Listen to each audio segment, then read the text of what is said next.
On révise jusqu'au dernier moment avec les formes indéterminées. Qu'est-ce que je peux vous dire là-dessus?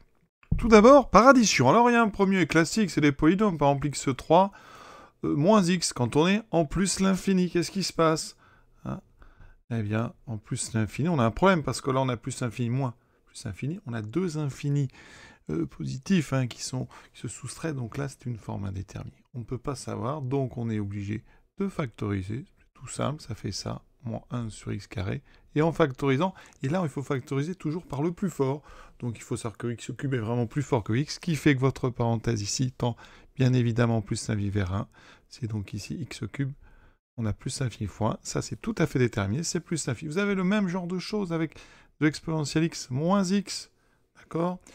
Ou du x moins ln de x en plus l'infini. Vous factorisez par le plus fort. Par exemple, ici, exponentielle. Ça donnera ceci. Et celui-là donnera ceci. Et là, on a besoin d'une deuxième chose, les fameuses croissances comparées. Celles-ci, je vais les donner tout de suite.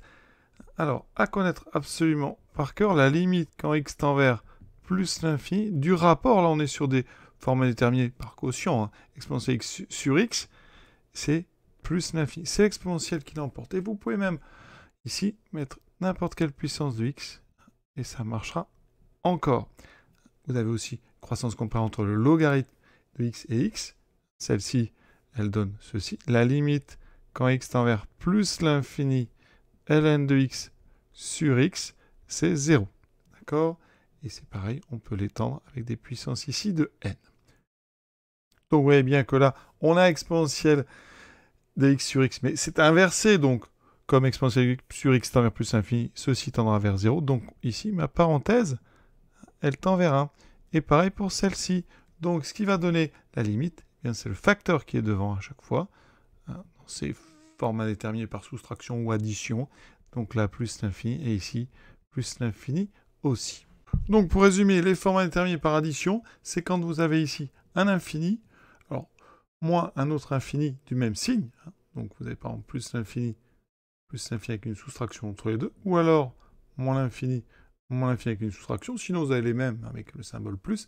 Quand on a par exemple plus l'infini ici et moins l'infini, ou moins l'infini et plus l'infini. D'accord? Tout ça, ce sont les formes indéterminées qui nécessitent de factoriser par le plus fort. Alors le plus fort, il faut connaître un petit peu. Donc en plus l'infini, bien sûr, on doit donner une échelle de force. Le logarithme est plus faible que n'importe quelle puissance de x, un non nul, qui est plus faible que l'exponentielle. Alors ça ne s'écrit pas sur une copie, c'est juste pour se rappeler par quoi vous devez factoriser quand vous avez comme ça une forme indéterminée par addition.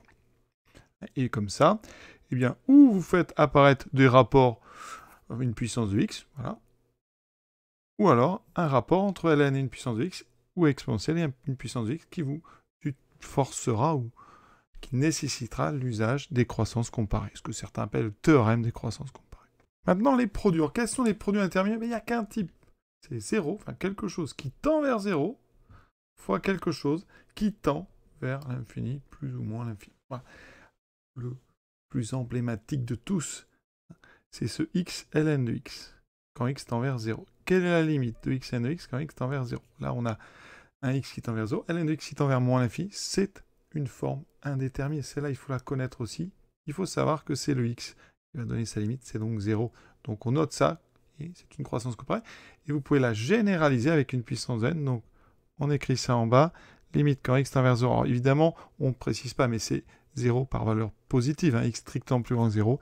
De x ln de x, c'est égal à 0. Et ici, vous pouvez mettre n'importe quelle puissance entière, donc dans grand N.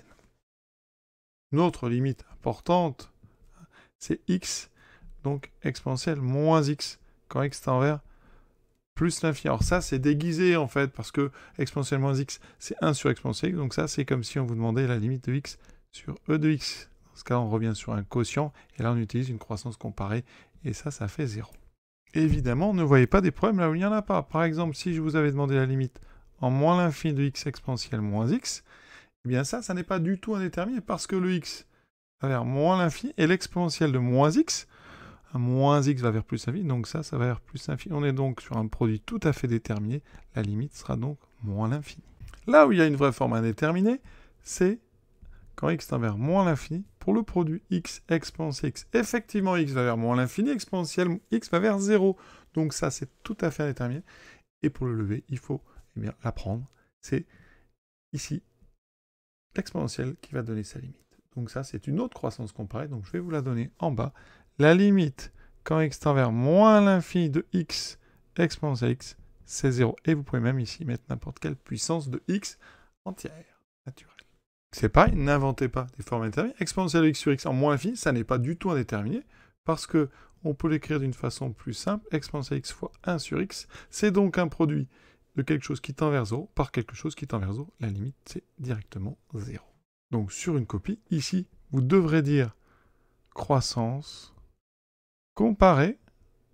Ici, vous devrez dire par quotient, puisque effectivement, vous avez en haut 0 et en bas moins l'infini. 0 sur moins l'infini, c'est en fait déterminé, ça fait 0. C'est comme si vous aviez ici, en transformant en produit, 0 fois 0. Et on finit par les quotients, deux problèmes, soit l'infini sur l'infini, soit 0 sur 0. Alors des exemples, on en a déjà, parce que tout ce que je vous ai donné en bas, les croissances comparées, eh bien toutes celles où il y a un quotient, eh bien ce sont des exemples vraiment les plus importants. Imaginez qu'on ait à trouver la limite en plus infini de 3 plus exponentielle x sur 1 plus x au cube. Eh bien, c'est l'infini sur l'infini. Donc, vous allez factoriser en haut par le plus fort. On a vu que le plus fort en l'infini, c'est exponentiel. Ça me donnera donc 3 sur exponentielle x plus 1. Et ici, x cube, donc 1 sur x cube plus 1.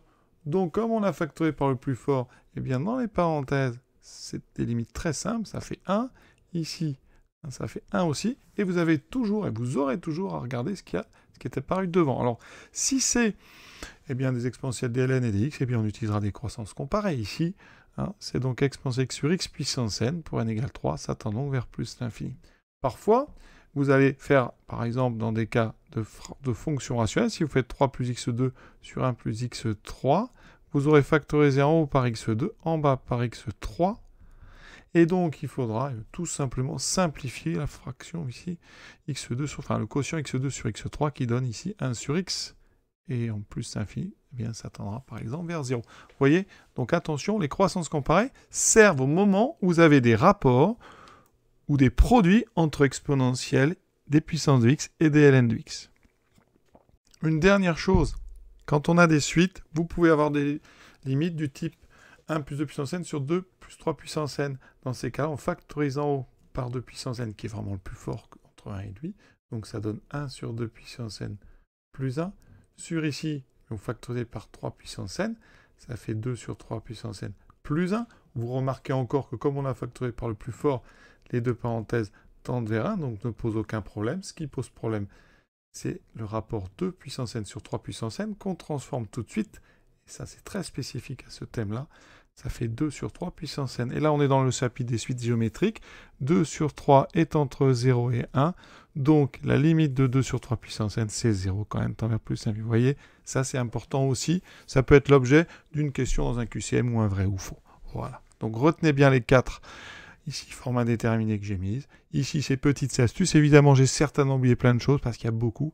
Mais ça fait déjà un résumé qui peut vous servir. À très bientôt.